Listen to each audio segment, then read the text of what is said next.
Hi everybody and welcome back to my channel. Today I was about to bake some gluten-free bread and I thought, you know what, I'm gonna make a video about this because a lot of people are struggling with baking with gluten-free flour. And when I first got started about 2 years ago, I was so upset because I had no idea how to bake in the first place. And to start out with gluten-free things, that was not easy. Like I know that the first time I tried, they got all white and hard, and you just couldn't eat it. And the first thing to know is actually that when you're baking with gluten-free flour, you don't have the binding material that you have in normal flour. So you won't be getting that dough that you can sort of get your hands into and really rough it up. It's more like a cake batter, so it's really hard to work with. But I'm gonna teach you a few tricks that will actually get you a dough that you can use your hands on. So let's get started. First of all, I use 1 liter of milk, which is approximately 22.5 gallons or 4.5 cups. Now I use the full cream milk. You can use water or you can add 50-50 if you want bread with less calories. Then I use about 1 deciliter of cooking oil, which is approximately half a cup. And I use 2 packages of flour. Now you can use any type of flour you want as long as it's gluten-free. Now these two are about 1 kilogram, which is approximately 8 cups. So 8 cups of flour. Then I use something called fiber husk. I don't know if that is something that you have in the States or in other parts of the world, but you can look it up online. It's called fiber husk, and it is actually what you use to bind the dough together. The thing that is missing, from not having the gluten in the flour. So, and I use 4 tablespoons of that. So I am making today 2 breads. So if you want to make 1 bread, then you just divide it by half. So I use 4 tablespoons of fiber husk. And last, I use 1 package of yeast. Now I prefer to use the regular yeast, but you can also use the dry yeast, a package of dry yeast. So that is 50 grams altogether for 2 bread. Now a last thing you can add, which is also optional, is some ground cheese. Now this will make the bread more moist, not so dry, because gluten-free bakery is actually rather dry, also because of the gluten is missing. So this was all the items. Now you can add whatever you want. You can add, different spices or seeds or nuts, whatever you prefer. But this is just the basics and it will turn out great. So let me just show you. So the first thing I've done is actually poured in the milk, and I've preheated this in the microwave so it's finger warm. So you can dip your finger and not get burned. Now this is really important because if it is too cold, then the yeast will not work. And if it's too warm, you will actually kill the yeast. So that won't work either. So just about right is dipping your finger and not getting burned. That's really important. Now the next thing I do is, because I am using the regular yeast, I am mixing it with the liquids.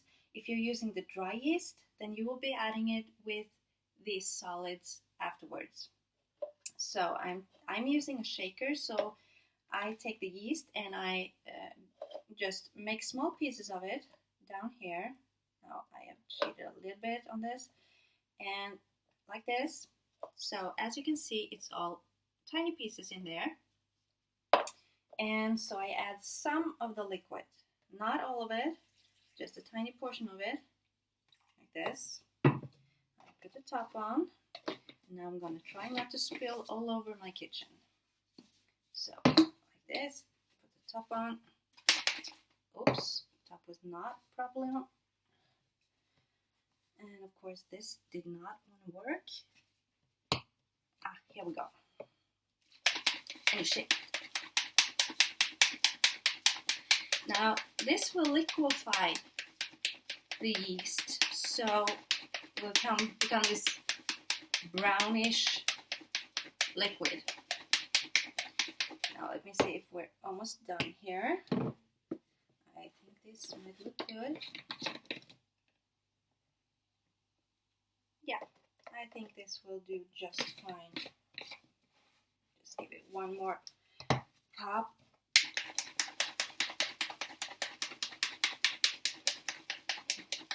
And I am making a mess in my kitchen, so just wipe this off. So now we have the milk and the yeast, and we pour it into the bowl like this. I take the milk first, and then I add the yeast mixture in there. And the next thing is actually to put in the fiber husk. So you want to take a tablespoon that I have here, and you want to add 2 tablespoons per bread. And since I'm making 2 bread, that is 4 tablespoons. So 1, and I sort of divide it out all over the place. 2, 3, and 4. And once I've done that, I want to really stir it up. Make sure it gets blended properly. Get it all in there. Make sure it dissolves all the way into the liquids. It will be a bit foamy. I'm going to show you in just a second. Like this. I'm going to take this and I'm going to show you what it looks like.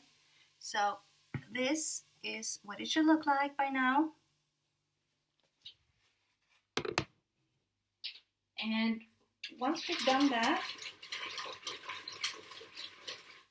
you want to let it set for about 10 minutes so that it can probably, melt properly together, blend together, and it will be this kind of thick porridge thing. So now let's let it soak for 10 minutes and I will be right back. Okay, so now it has been about 10 minutes and it should be looking something like this. So now it is time to add the rest of the stuff. So the first thing I do is to add about half a cup of cooking oil. Now I use sunflower oil because it has no flavor to it, so it won't leave any flavor in the bread. But if you want to use like olive oil or other oils, then that's no problem at all. So I'm gonna gently pour this in, and I'm also gonna add, I divided, so I use first 1 pack of flour and just pour it all in there. Then it is time to add, any other ingredient that you want. If you want to have your spices or other kind of herbs or flavors in there, nuts, anything that you want, this is the time to add it. So I'm going to add my cheese, a good handful of ground white cheese, like this. Now this will make the bread extra moist, and I love that. So all in there. Then I add the rest of the flour, so just all in there.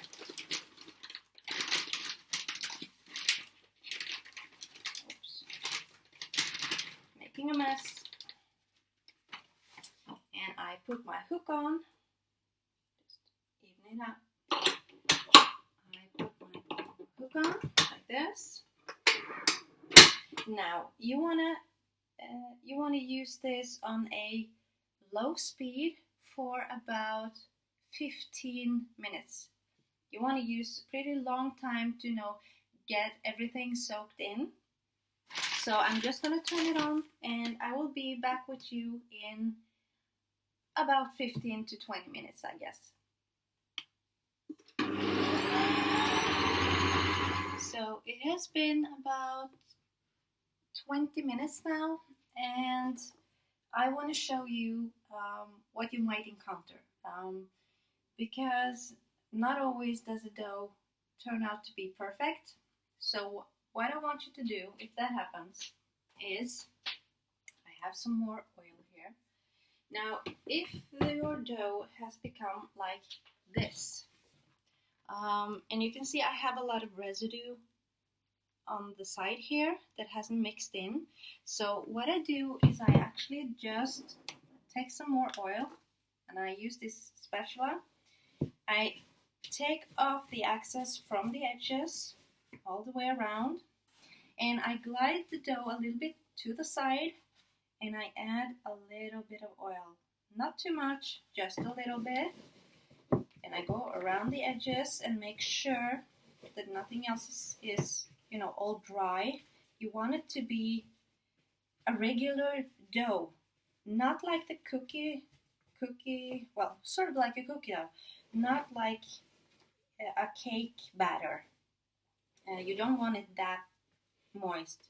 I'm gonna add a little bit more right on the top because it's really dry. Okay, like this, and just push it down a bit.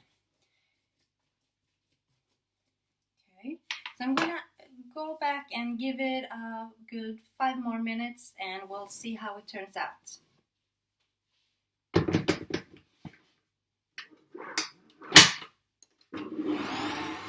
So,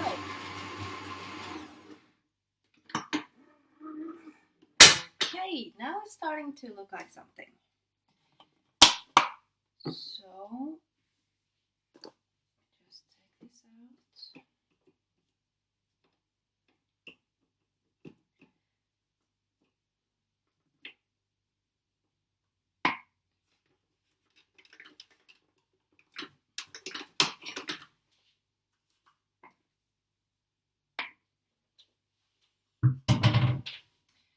Okay, so now we're about ready to start.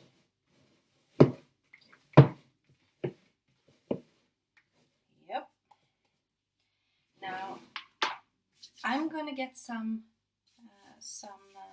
gloves to wear because the dough is really sticky. You can still work with it with your hands, but it's really sticky. So I have a little tip for that.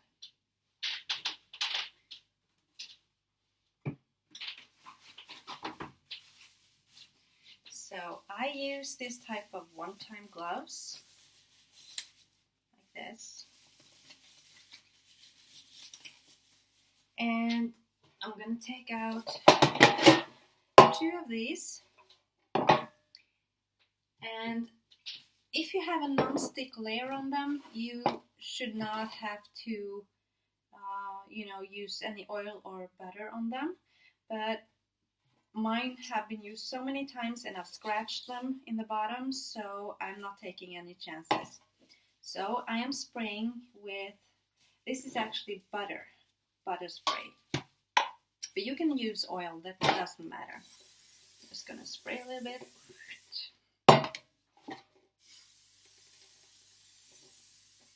Like this.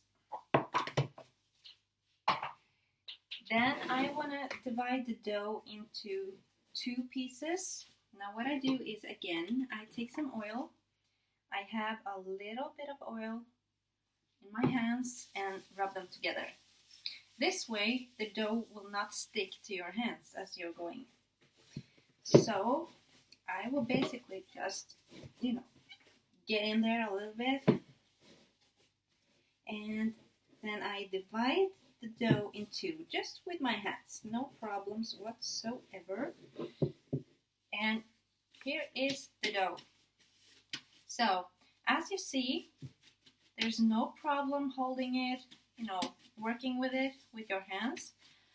It is a little bit loose compared to regular dough, but really this is not bad at all. So I just kind of shape it with my hands like this a little bit, and I add them into the forms. This one as well. Just shape it a little bit. Now you can make bread rolls with this, and you can also make like corn dogs are not usual here in Norway, but usually we do this bread that we kind of bake the sausage into, and it's really, really good, so you should try that.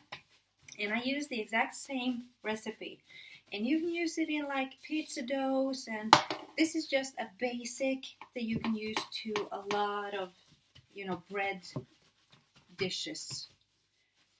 So I pat it down, make them even, like this. And then what you want to do is to make sure, because these will rise a lot, they will be huge. So in order for them not to, get half the crust off when you put it in the oven, I use a fork and I stick holes in them all the way. And in this one. Now for the best results, you can add a little bit of, finger temperature water into the sink, and you can set them in the sink and place a towel over it. That steam will make them rise higher and faster. Now, I normally don't do that. I just use a regular towel. I put them aside, make sure that no windows or draft is getting into the room, and put them aside and put a towel over them, like this. And now let these sit for at least 45 minutes. I have forgotten about them and left them for more than an hour, and still it was no problem. So just give them a long time to get to where they need to be, and I will come back and show you once they're done. Okay, so now it has been 45 minutes, and I have preheated the oven now to 230 degrees. That's about 445 degrees Fahrenheit. And I'm going to place it in the oven about 30 to 40 minutes. I want to get that really golden crust, so that's why I'm taking it a little as I go. But before I do that, I'm going to show you how the bread turned out, and they are phenomenal. Just 1 second, I'm going to show you. Look at these. Look at how big they are. So, as you see, they are just the size of regular bread. Now, normally gluten-free bread is a lot smaller, but I used half and half with white flour and with fiber flour. So the more fiber you have in the bread, it will get heavier and it will get smaller. So that's why I use about 50-50. So now I'm going to stick them in the oven, and I'm going to take them out in about 30 to 40 minutes, and I'll show you how they turn out.